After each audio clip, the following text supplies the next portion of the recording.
आज अगर देश को आगे बढ़ना है, आज अगर भारत को आगे बढ़ना है, तो केवल एक ही तरीके से बढ़ सकता है, साइंस, टेक्नोलॉजी, विज्ञान और इंजीनियरिंग के तरीके से आगे बढ़ सकता है। दोस्तों, हमें साइंस को आगे बढ़ाना पड़ेगा।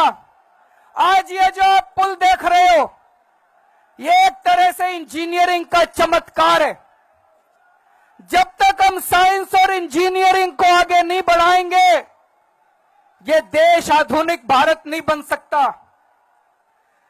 मैं कल से सोच रहा था, जब जब मैं इस पुल के बारे में सोचता हूं, मुझे देश के पहले प्रधानमंत्री की याद आती है, पंडित जवाहरलाल नेहरू।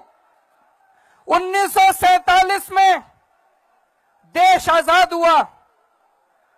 देश के सामने ढेर सारी चुनौतियां थी। देश पिछड़ा हुआ था। एक आधुनिक भारत की अपने को नींव रखनी थी। हमारा देश बड़ा सौभाग्यशाली है कि हमें पंडित जवाहरलाल नेहरू जैसे पहले प्रधानमंत्री मिले, जिन्होंने एक विजन के साथ एक आधुनिक भारत की नींव रखी। उन्होंने स्टील अथॉरिटी ऑफ इंडिया बनाई। उन्होंने भारत हेवी इलेक्ट्रिकल लिमिटेड बनाई। उन्होंने आईआईटी खड़गपुर बनाई। उन्होंने Indian institute of management Calcutta, IIM Ahmedabad बनाए। उन्होंने भारत एटॉमिक रिसर्च सेंटर बनाया। उन्होंने डिफेंस रिसर्च डेवलपमेंट ऑर्गेनाइजेशन बनाई। दोस्तों, इन चीजों से आधुनिक भारत की नींव रखी जाएगी। मैं सोच रहा था कि अगर Jawaharlal Nehru ji steel authority of India की जगह मंदिर बना देते, तो क्या इस देश का विकास हो सकता था?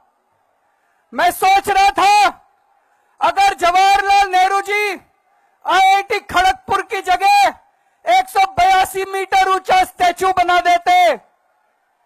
दोस्तों, मैं भी आईआईटी खड़गपुर से पढ़ा हुआ हूं। मुझे नहीं लगता मैं भी पढ़ पाता आईआईटी खड़गपुर के अंदर। मैं सोच रहा था, अगर जवाहरलाल नेहरू जी बीएचईएल की जगह एक मंदिर बना देते, क्या इस देश की प्रगति हो सकती थी?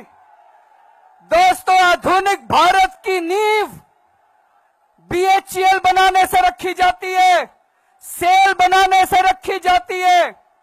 आज दिल्ली के अंदर हमारी सरकार ने 8000 क्लासरूम बनाए हैं। ये एक एक क्लासरूम मंदिर है। दोस्तों, इस मंदिर के अंदर हमारे बच्चे पढ़ेंगे। अभी 10,000 क्लासरूम और बन रहे हैं। इन 10,000 क्लासरूम के अंदर हमारे बच्चे पढ़ेंगे। ये बच्चे बड़े होकर देश का विकास करेंगे। आधुनिक भारत की असली नींव ये है। दोस्तों, आज एलएनजेपी हॉस्पिटल, इसमें 3,500 बेड का हॉस्पिटल बनने जा रहा है। पूरे देश के अंदर सबसे बड़ा हॉस्पिटल ऑल इंडिया मेडिकल है। उसको चाचा नेहरू ने बनाया था। दूसरे नंबर का हॉस्पिटल एलएनजेपी बनने जा रहा है, वो आम आदमी पार्टी की सरकार बना रही है।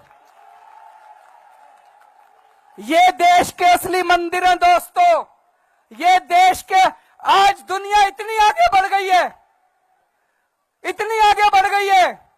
अगर हमारे देश को तरक्की करनी है, तो ये मंदिर मस्जिद बनाने से नहीं होगी, ये स्टैच्यू बनाने से नहीं होगी, अस्पताल, स्कूल, सिग्नेचर ब्रिज बनाने से देश की तरक्की होगी। दोस्तों,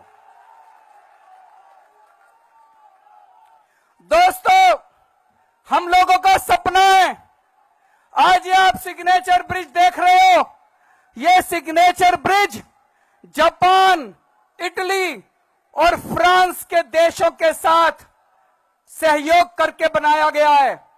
हमारा सपना है, हम अपने देश के अंदर साइंस, टेक्नोलॉजी, विज्ञान, इंजीनियरिंग, इसकी इतनी तरक्की करें कि जापान के अंदर अगर अगला सिग्नेचर ब्रिज बने, तो वो हमारे भारत के इंजीनियर जाके बनाएं। दोस्तों,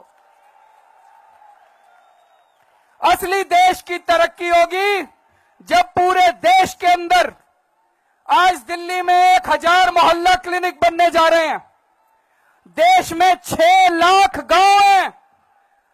देश की तरक्की होगी जब एक एक गांव के अंदर एक एक मोहल्ला क्लिनिक बनेगा। आज दिल्ली के अंदर 18,000 क्लासरूम बन रहे हैं। देश की तरक्की होगी, आधुनिक भारत बनेगा जब हर गांव के अंदर एक एक स्कूल बनाया जाएगा और शानदार स्कूल बनाया जाएगा। देश की तरक्की होगी, आधुनिक भारत बनेगा जब देश के अंदर रिसर्च इंस्टीट्यूट खुलेंगे, देश के अंदर कॉलेज खुलेंगे, अस्पताल बनेंगे, सड़कें बनेगी, तब हम अमेरिका और जापान से टक्कर ले पाएंगे। दोस्तों, ये मंदिर और मस्जिद के भुलावे में रह गए, ये देश 15वीं सदी के अंदर पहुंच जाएगा। इनके चक्कर में मत पड़ना। अगर ये मंदिर और मस्जिद बनाते रह गए तो आपका बेटा इंजीनियर नहीं बनेगा, उसको पुजारी बनाना पड़ेगा किसी मंदिर में बिठाने के लिए। दोस्तों, हमारा सपना है कि एक दिन ऐसा आएगा जब हमारा देश तकनीक के मामले में अमेरिका और जापान को भी पीछे छोड़ेगा। हमारे देश के लोग किसी से भी पीछे नहीं हैं, हम किसी से कम नहीं हैं। हमारी सरकारों ने हमें मंदिर और स्टैच्यू में उलझाया हुआ है। अब ये राजनीति बंद करनी है और जो भी पार्टी वोट मांगने आए उससे पूछना कितने स्कूल बनाए थे, कितने अस्पताल बनाए थे, कितने सिग्नेचर ब्रिज बनाए थे। अगर नहीं बनाए तो जाओ, हम तुमको वोट नहीं देंगे। भारत माता की।